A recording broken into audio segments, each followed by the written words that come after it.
Hello, namaskar to everyone. This is Dharmendra Naruka, and you are watching a very important session. Today, my dear student, we are going to talk about a very important incident in the history of English literature.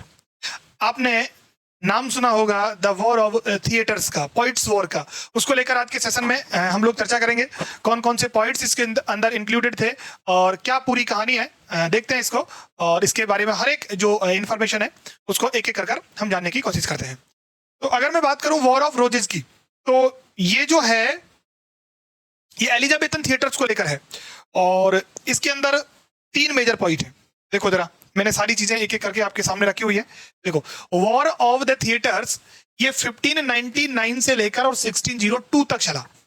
इसके अंदर 3 बड़े point रहे, Ben Jonson, Thomas decker और John Marston. इन तीनों के बीच में इन्होंने एक दूसरे को सैटिराइज किया, एक दूसरे को क्रिटिसाइज किया, एक दूसरे के ऊपर अटैक किया। एलिजाबेथन थिएटर के ऊपर पूरी की पूरी ये डिस्कशन था और थॉमस डेकर ने वॉर ऑफ थिएटर्स को क्या नाम दिया है? The poet Moesia. ये नाम ध्यान रखना है, क्या नाम दिया है? The poet Moesia. अब इनकी क्या क्रोनोलॉजी है? सबसे पहले किसने किसको क्रिटिसाइज किया, फिर उसके बाद किसने किसको रिस्पॉन्ड किया। तो देखो, शुरुआत होती है जॉन मास्टन से, फिर उसके बाद बेन जॉनसन लिखते हैं, फिर मास्टन लिखते हैं, फिर बेन जॉनसन लिखते हैं, फिर मास्टन लिखते हैं, फिर बेन जॉनसन लिखते हैं, फिर लिखते हैं डेकर। डेकर का इसमें एक ही है, बिगिनिंग जो होती है ना वो तो होती है जॉन मास्टन से और इसका एंडिंग जो होता है वो थॉमस डेकर से होता है। तो अब हम जरा उसके सीक्वेंस जो है ना उसको समझते हैं, किसने कौन सा वर्क किसके ऊपर लिखा और फिर किस तरीके से ये पूरी की पूरी जो एक लाइन है, एक सीरीज है, वो चलती गई और इसमें 7 वर्क्स जो हैं उनका डिस्कशन होता है। तो सबसे पहले जिस वर्क को लेकर हम बात करेंगे वो देखो जरा। देखो, अगर हम बात करें इसके बारे में तो सबसे पहले इस चैन के अंदर नाम आता है जॉन मास्टन का। जॉन मास्टन एक वर्क लिखते हैं हिस्ट्रियोमेस्टिक। कौन सा वर्क लिखते हैं? हिस्ट्रियोमेस्टिक नाम का एक वर्क लिखते हैं और इसका डेट है 1599 के अंदर। He satirized Jonson's pride through the character Chrisoganus. इस कैरेक्टर के माध्यम से ये बेन जॉनसन को क्या करते हैं? क्रिटिसाइज करते हैं। तो इस वॉर की, इस पॉइंट्स वॉर की शुरुआत जो होती है वो हिस्ट्रियोमेस्टिक वर्क है जॉन मास्टन का। इससे शुरुआत होती है 1599 में। इसमें ये बेन जॉनसन को क्रिटिसाइज करते हैं। अब क्या हुआ इसके बाद? जैसे ही बेन जॉनसन को पता लगता है, सेम ईयर उनका एक वर्क आता है every man out of his humour. अच्छा, जितनी भी वर्क है ना ये सारे की सारी कॉमेडीज हैं, सारे के सारे कॉमेडीज हैं। तो इसमें ये सैटिराइज करते हैं मास्टन के वर्ड स्टाइल को। वर्क का नाम क्या है? Every man out of his humour, 1599 में। अब पहले मास्टन लिखते हैं, फिर बेन जॉनसन लिखते हैं, फिर मास्टन ने एक वर्क लिखा जिसका नाम है जैक ड्रम्स इंटरटेनमेंट। ये 1600 में लिखा। इसमें जॉनसन को ब्राबेंट सीनियर और कक होल्ड कहा किसने? मास्टन ने। तो देखो, पहला वर्क आया हिस्ट्रियोमेस्टिक, फिर बेन जॉनसन लिखते हैं every man out of his humour, फिर मास्टन लिखते हैं जैक ड्रम्स एंटरटेनमेंट और उसके बाद फिर बेन जॉनसन ने एक वर्क लिखा जिसका नाम है सिंथियाज रिवील्स। अब इन्होंने क्या किया? इन्होंने इसमें मास्टन के अलावा थॉमस डेकर को भी सैटिराइज कर दिया, यानी एक आफत मोल और ले ली। यानी मास्टन को तो अब तक कर ही रहे थे, इसके बाद इन्होंने डेकर को भी इसमें क्या कर दिया? क्रिटिसाइज कर दिया। वर्क का नाम क्या है? सिंथियाज रिवील्स और ये कब आया है? 1600 के अंदर। अब सेम ईयर 2 वर्क आए, है ना। एक तो आया मास्टन का और फिर आता है किसका? जॉनसन का। फिर लास्ट वर्क जो होगा वो आएगा डेकर का। अब देखो, पहले मास्टन ने लिखा, फिर जॉनसन ने, फिर मास्टन, फिर जॉनसन, फिर मास्टन। जॉन मास्टन ने फिर लिखा व्हाट यू विल 1601 में। इसमें इन्होंने जॉनसन को फिर अटैक कर दिया। फिर बेन जॉनसन ने एक वर्क लिखा, काफी पॉपुलर वर्क रहा इनका, द पोइटेस्टर, है ना, पोइटेस्टर। और ये इसमें रिस्पॉन्ड करते हैं किसको? मास्टन को रिस्पॉन्ड करते हैं। तो शुरुआत हो गई हिस्ट्रियोमेस्टिक से।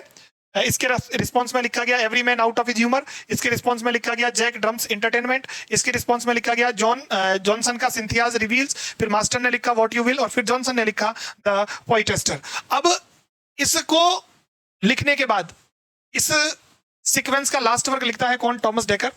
और डेकर लिखते हैं सेस्ट्रियोमेस्टिक्स। एक तरीके का इसका सीक्वल ही हो गया ये 1601 में। और ये जॉनसन को मॉक करते हैं, है ना, जॉनसन की मॉकरी उड़ाते हैं।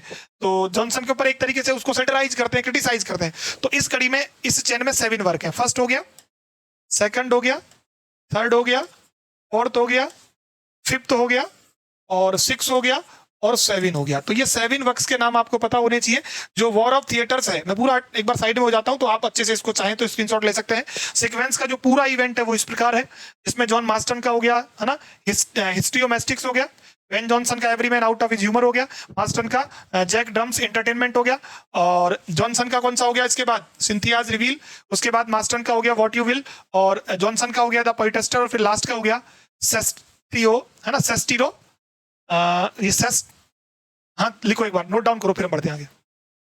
पहला और लास्ट आपको पता होना चाहिए भैया ना, पहला और लास्ट जो है ना उसका पता जो है ना आपको होना ही चाहिए। सेस्टिरोमैस्टिक। अब क्या होता है, ये सारी कहानियां खत्म हो गई, इसके बाद क्या हुआ, एक वर्क आया वेस्टवर्ड होकर के। कौन सा वर्क आया, वेस्टवर्ड होकर के। इसमें डेकर और वेबस्टर ने मिलकर इसको 1604 में लिखा, और जैसे ही इसने इसके साथ लिखा तो जो मार्स्टन है ना वो इसको छोड़ के, अभी तो इसके साथ ही था, वो बेन जॉनसन के साथ चला गया, और जॉनसन ने, मार्स्टन ने और चैपमैन ने, तीनों ने मिलकर एक वर्क लिखा ईस्टवर्ड हो, है ना, 1605 में। और इस वर्क ने किसको ऑफेंड किया, किंग जेम्स फर्स्ट को। इसलिए मार्स्टन तो वहां से भाग गया था, जॉर्ज चैपमैन और जॉनसन दोनों को जेल हो गई थी इसके लिए। मार्स्टन तो फ्रांस चला गया था भाग के, है ना, तो इन दोनों को क्या, जॉनसन को जेल हो गई थी, दोनों को ही हो गई थी जेल, है ना, इसको चैपमैन और जॉनसन को हो गई थी जेल। इसके बाद इसके रिस्पॉन्ड में एक वर्क और आया नॉर्थवर्ड हो, ये इसी के रिस्पॉन्ड में लिखा है, किसके रिस्पॉन्ड में, ईस्टवर्ड हो के रिस्पॉन्ड में, और इसको भी किसने लिखा है, डेकर और वेबस्टर ने। अब देखो ये 4 का है, ये 5 का है, ये 7 का है, इनकी क्रोनोलॉजी भी आप समझ लेना कि पहले इसने लिखा है डेकर ने, और किसने लिखा है, वेबस्टर ने, फिर इन्होंने लिखा है तीनों ने मिलके, जॉनसन, मार्स्टन और चैपमैन, और फिर इन्होंने रिस्पॉन्ड किया नेक्स्ट वर्क लिख के, इसका नाम है नॉर्थवर्ड हो, और इसको किया है 1607 के अंदर। तो ये कुछ मेजर बातें थी वॉर ऑफ थिएटर्स के बारे में से। क्वेश्चन आपके यूजीसी नेट के एग्जाम में या सेट के एग्जाम में, असिस्टेंट प्रोफेसर के एग्जाम में, DSSB EMRS के PGT के एग्जाम्स में क्वेश्चंस इसमें से डिजाइन हो सकता है, तो आप इसको अच्छे तरीके से तैयार कर लें। आई होप आपको ये वीडियो, ये सेशन अच्छा लगा होगा, तो आप हमारे चैनल को सब्सक्राइब कर लें। वीडियो अगर अच्छी लगी तो फिर अपने दोस्तों के साथ भी शेयर करें। अब आप लोगों से मुलाकात होगी नेक्स्ट सेशन में, ठीक है, अगर आप स्क्रीनशॉट लेना चाहते हैं तो ले लो फटाफट, ठीक है। चलो तो नेक्स्ट सेशन में आप लोगों से मिलेंगे, और वहां इसके बारे में आप लोगों से, मतलब नेक्स्ट किसी फैक्चुअल पॉइंट पर हम बातें करेंगे, और फिर आप लोगों के लिए बहुत ही शानदार सेशन लेके आएंगे, ठीक है भाई। चलो तो नेक्स्ट सेशन में मिलते हैं आप लोगों से, थैंक यू।